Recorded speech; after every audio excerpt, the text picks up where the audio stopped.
I bought an apartment during a market slump, $30,000 below what others had paid for the same layout. I had just finished moving in when Linda Carver, the neighbor across the hall, stormed over. Same unit, same building, yet you paid $30,000 less than we did. You need to make up the difference. I froze for a second. She took it as fear and raised her voice. If you had the guts to snap it up cheap, you'd better be ready to compensate the rest of us. Otherwise, don't expect to live here in peace. I looked at her, so self-righteous it was almost absurd, and I laughed. I had just been discharged from a psychiatric hospital. Threaten me? If anyone wasn't going to live in peace, it was her. I stared at the middle-aged woman with tight curls who had just barged through my door, demanding I pay her $30,000 to make up the difference. All the excitement of finally buying a place vanished. Ma'am, volatility in housing prices is just how the market works, I said, keeping my voice as steady as I could. The previous owner needed a quick sale, and I happened to catch it. That has nothing to do with you. She stepped closer, her voice turning sharp. How does it have nothing to do with me? Same layout, same building, so why did you pay $30,000 less than I did? Annoyance simmered under my skin. I remembered what the doctor told me when I was discharged. When conflict comes up, take a deep breath first, then reason it out. I took a slow breath. For you, the market was at its peak when you bought your unit. When I bought mine, prices had dropped. That's not on me. If we follow your logic, then if prices go up another $50,000 next year, are you going to pay me the difference? She planted her hands on her hips. Don't try to confuse me with all that nonsense. We live on the same floor. How can you feel okay taking advantage like that? My son's getting married soon. We need the money.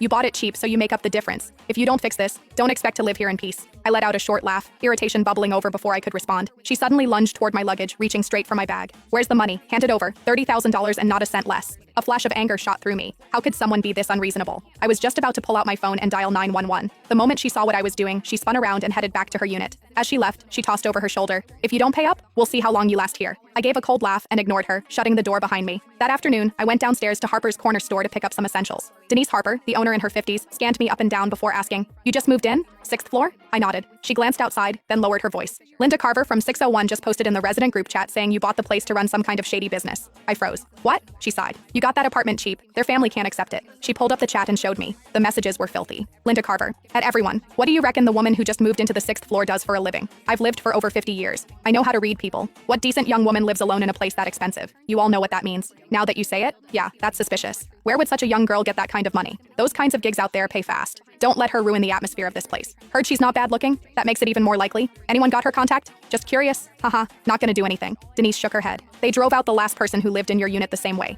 Even calling the police didn't help. They won't cross the line. They just make your life miserable every single day. As she handed me my things, I asked her to add me to the group chat. Sweetheart, just between us, if you can tolerate it, then tolerate it. Otherwise, leave as soon as you can. I took my things from her, holding back my irritation, and thanked her. Well, I wasn't afraid. I had just spent my entire savings on that apartment. Leave? I let out a silent, cold laugh. It was the first time I'd ever heard of someone trying to force a psychiatric patient out of her own home. When I got back upstairs, I saw a plastic bag hanging from my doorknob. Inside was a dead rat. There was a note in the bag. "This is the first time. Next time it'll be alive." I scoffed, tied the bag shut, and tossed it right back at Linda's door. I dealt with plenty of rats